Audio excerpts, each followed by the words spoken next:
Well, this is a little bit different. I haven't uploaded videos in a while because I've been out working, and that keeps me pretty busy. But I've been working in eastern Wyoming, and on the few days that I have off, I do like to travel. And I was skirting up the Bighorn Mountains, which are over there.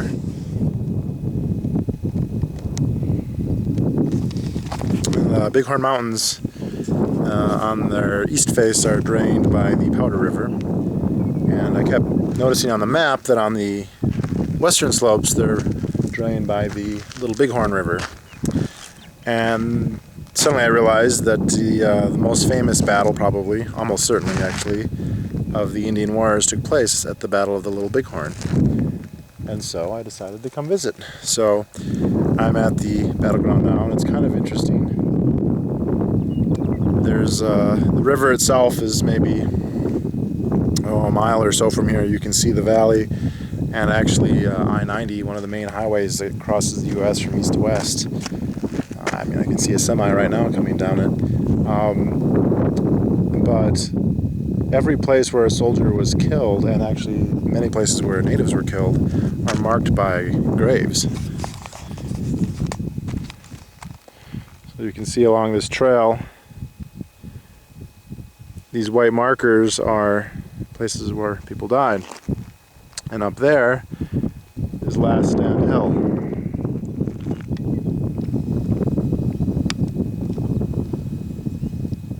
Of the famous or infamous, depending on how you look at it, last stand of George Armstrong Custer. I remember reading about this battle when I was a kid. My babysitter had a large leather-bound set called the Encyclopedia of the West. This is before Wikipedia. You know, so it had probably 20 volumes about various things. I don't remember what they all were, if it was just a chronology of history or if it had, subtopics, but I remember finding the one that talked about this battle and reading it, and how, the Army investigators after the fact and archaeologists in the decades since would go through and piece together what happened, by finding the bodies and where did they die and how did they die, and then also interviewing the various natives. Now it's tricky because natives came from at least 3 different major tribes or ethnic groups, however you want to call it. You have Cheyenne, Sioux, and Arapaho, and then numerous subsets within that, and a lot of those people couldn't speak English. A lot of those people died. A lot of those people, even if they survived, maybe kind of disappeared through the fog of history. And the way that they retelled stuff wasn't always, I don't want to say it wasn't accurate, but it wasn't always told in the way that was most useful for archaeologists. But basically, a sequence of events was figured out. There's probably some debate, I haven't studied it too seriously, but yeah, it's weird. You look.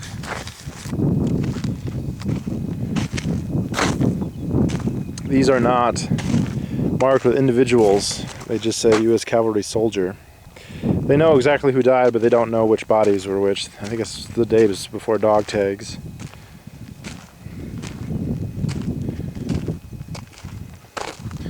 You see the Bighorn Mountains.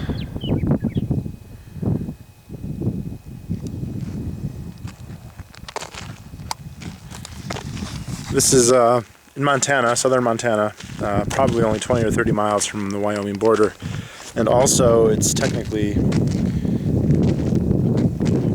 on the Crow Indian Reservation. It's a National Historical Monument, so probably yet another example of expropriation or reneging on treaty rights, but who knows, maybe there was some type of an agreement. But this trail is called the Ravine Trail, so up on the hill,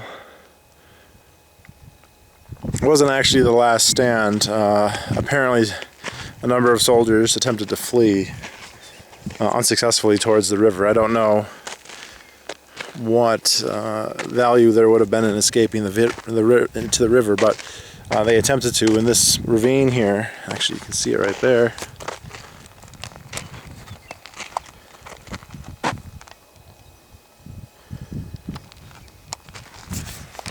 is littered with their corpses. I'm assuming there were quite a few Indians that were killed too that are just not marked, as studiously. Or maybe they were bodies not left here. I mean, after all, the Indians won the battle. If there was anything they wanted to do with the remains of their fallen, they would have done it.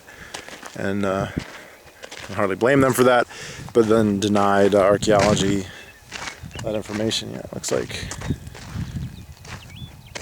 I mean, if you look along this ridge over here, beneath those trucks, markers,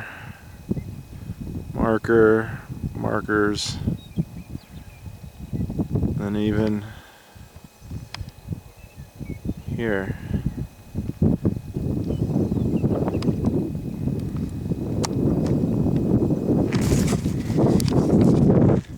I actually remember reading this in the basement. I was probably 7 or 8, and just finding it extremely eerie and disturbing. And it's also interesting to think about how indelible this event has kind of been seared into our minds. Most people, I was texting a friend of mine that I was at Custer's Last Stand, and he had no idea what I was talking about, so maybe it's not everyone who has it seared into their minds. But this is such a famous event, but then when you think about it, it's hard to... it's almost impossible to underrate, how important this was, because I don't know if there's anyone who would argue that the victory of the Indians in this battle in any way positively affected the outcomes after the war. I mean, sure, it had an effect that horrified the United States, galvanized the United States. Maybe there's a certain degree of respect that was granted to the Indians for being able to give as good as they got. Not for once, but classic example. But this, as much of a victory as this was, it didn't do anything.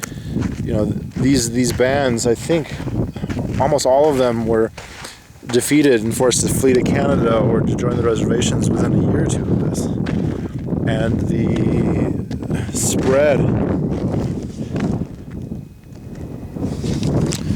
spread of the American civilization, it's difficult to say that it was even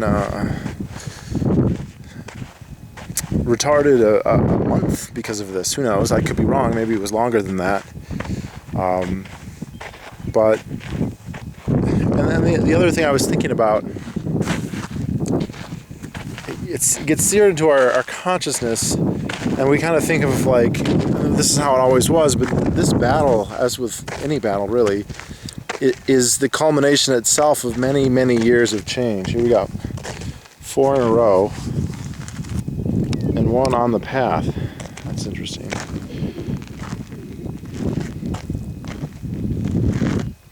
These are all identically marked. Actually don't know if the remains themselves are still here. There's actually a formal cemetery where they have just veterans from any number of wars buried that was established here at the site afterwards. But,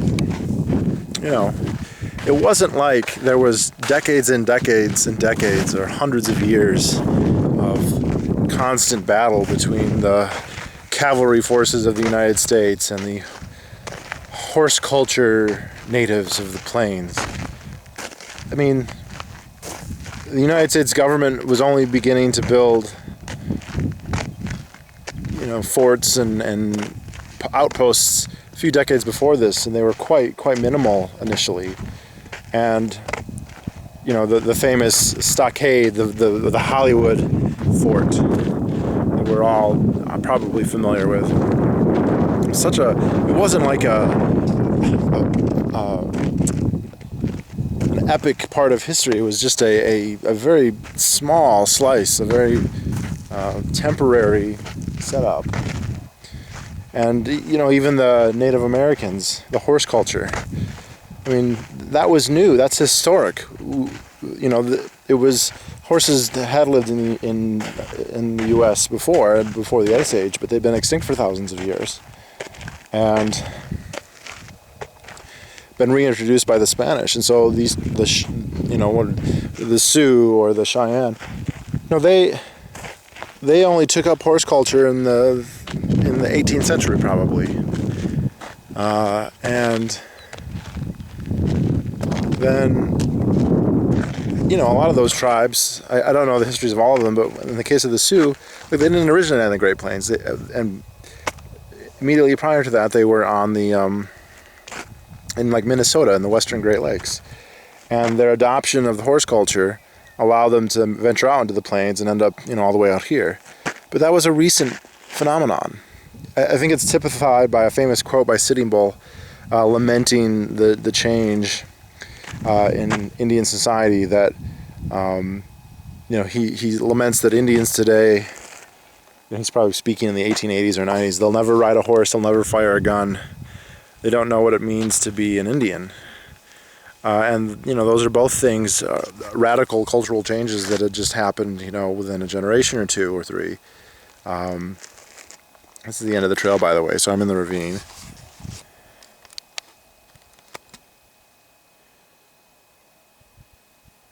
We've got marker right there. Got this little mural painting.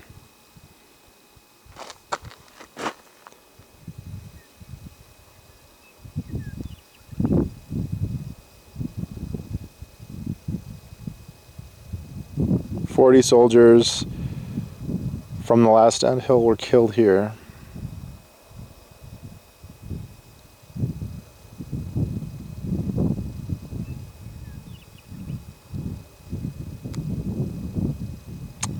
Approximately 28 soldiers found in a large heap near the head of the ravine.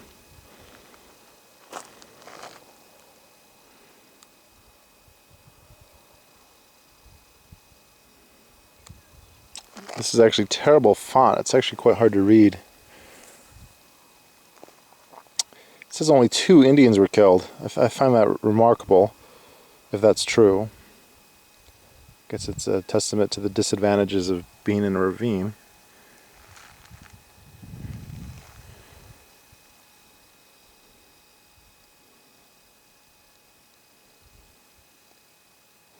Several of these men were shot in the back.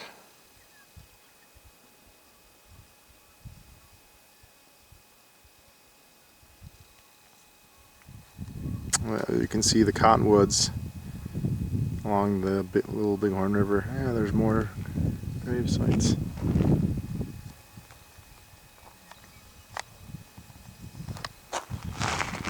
Look up the trail.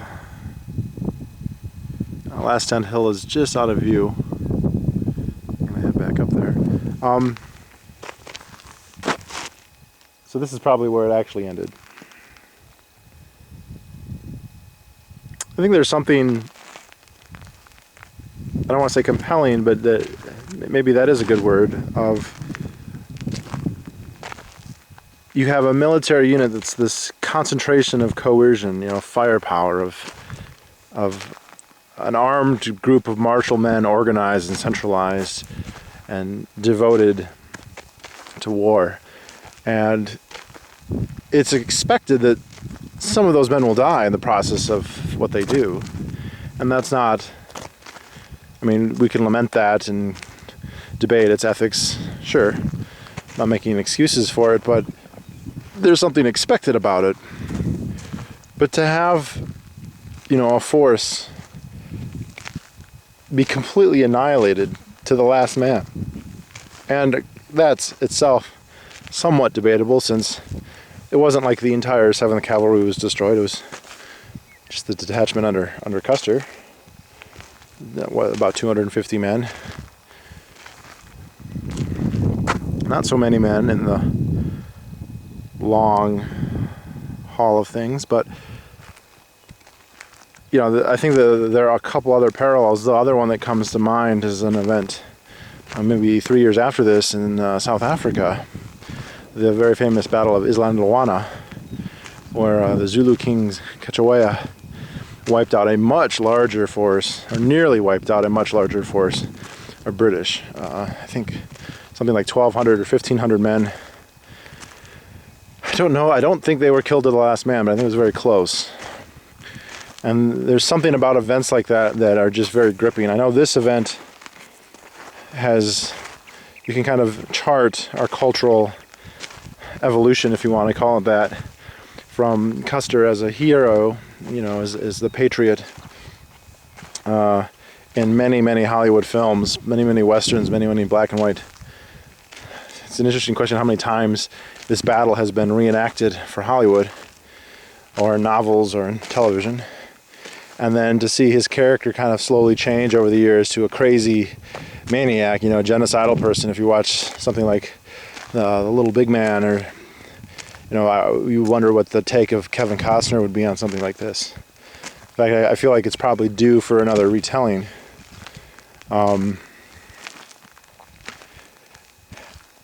But apparently his widow lived for 40 or 50 years after his death, and there was a controversy at the time that he was a fool, that this was a huge mistake, and that rather than being seen as a hero or a martyr, he should be seen as, you know, a disgrace. And, you know, her status as a widow made it very hard to argue against her, and she basically spent the rest of her life ensuring his legacy, and she succeeded for a long time. I think she lived well into the 20th century. It's a pretty spot.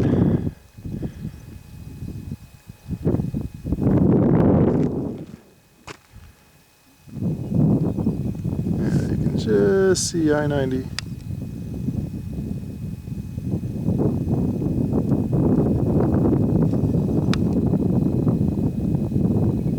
There we go.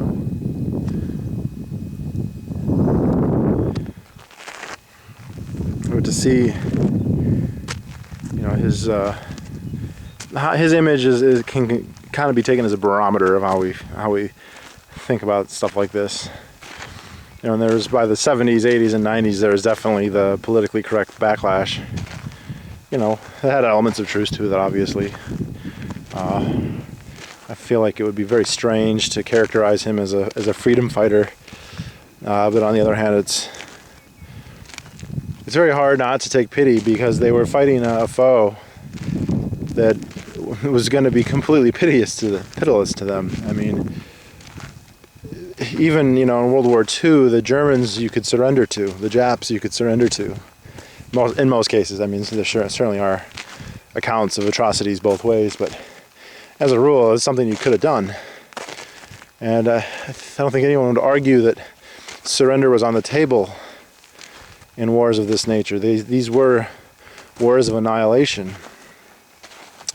And, you know, this partially motivated by the fact that from the Native American perspective, you know, the only side that could be annihilated would be them. There was no, and again, that's exaggeration perhaps, because they obviously weren't totally annihilated, because they still exist in some form.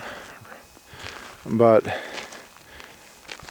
you know, the type of warfare, a totally different type of warfare was practiced by so-called indigenous peoples like this. It had both its merits and its demerits.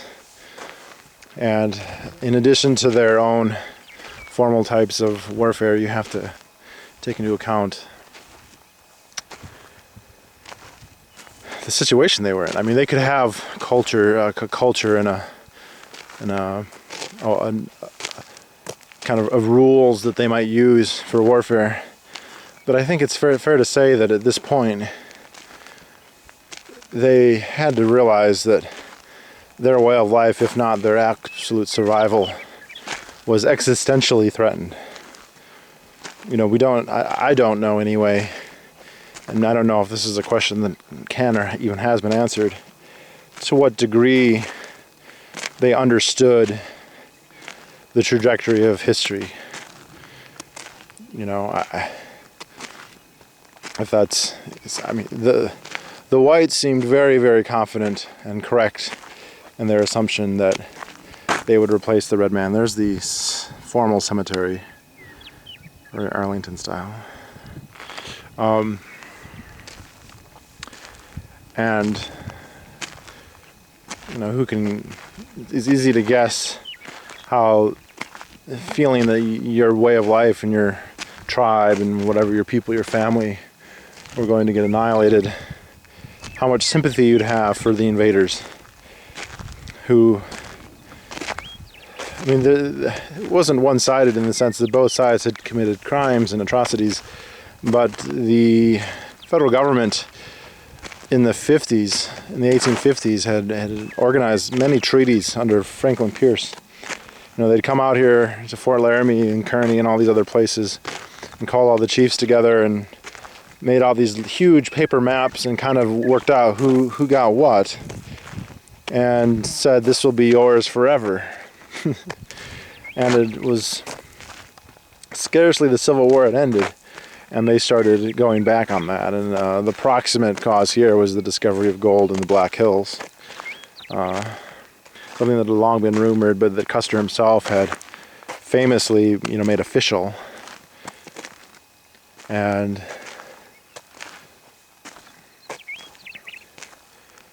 those provocations is very hard to lay those anything other than the feet of the vindictive federal government. You could also potentially blame some of the settlers who were ignoring the treaty. That's the visitor center. It's very touristy. I was hoping that they'd have scalps there, but they didn't. A lot of stuff about the buffalo. So since I've been out here, I've been doing a lot of reading. And the buffalo herds in the 19th century are famously huge.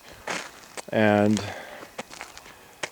the destruction of the buffalo is usually considered one of the, if not the main, purpose for the fall of the Indians. Certainly was viewed as that important by many people in the U.S. government. But there again, the tendency is to kind of imagine like, well, there must have always been these giant herds of megafauna with 20 million or 10 million or 70 million or however many millions were there. And apparently that's probably not the case. That the earliest explorers, the Spanish, the Dutch, whoever else, didn't describe there being very many buffalo.